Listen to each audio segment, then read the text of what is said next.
ડભોઈ તાલુકાના પ્રસિદ્ધ તીર્થક્ષેત્ર ચાંદોદના પૂર્વ વિસ્તારમાં આવેલા ઐતિહાસિક ત્રિકમજી મંદિરના કમ્પાઉન્ડમાં એકાએક એક વિશાળકાય વૃક્ષ ધરાશાયી થવાની ઘટના બની છે. આ દુર્ઘટનાને કારણે ભારે નુકસાન થયું છે, પરંતુ સદનસીબે કોઈ જાનહાનિ થઈ ન હતી.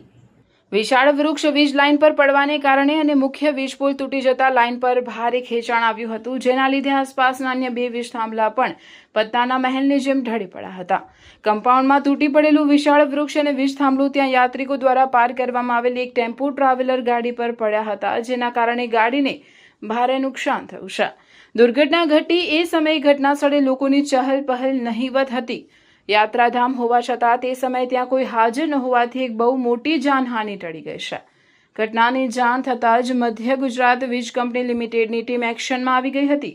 શોર્ટ સર્કિટ કે અન્ય કોઈ મોટો અકસ્માત ન સર્જાય તે માટે તંત્ર દ્વારા તાત્કાલિક ધોરણે સમગ્ર વિસ્તારનો વીજ પુરવઠો બંધ કરી દેવામાં આવ્યો હતો. એક સાથે ત્રણ વીજ થાંભલા જમીનદોસ્ત થઈ જતા સમગ્ર પૂર્વ વિસ્તારમાં અંધારપટ છવાઈ ગયો છે અને વીજ પુરવઠો સંપૂર્ણપણે ખોરવાઈ ગયો હોય. વીજ કંપનીના કર્મચારીઓ દ્વારા યુદ્ધના ધોરણે સમારકામ અને નવા થાંભલા ઉભા કરવાની કામગીરી હાથ ધરવામાં આવી હતી, જેથી સ્થાનિકો અને યાત્રિકો માટે વીજળી વહેલી તકે પુનઃસ્થાપિત કરી શકાય.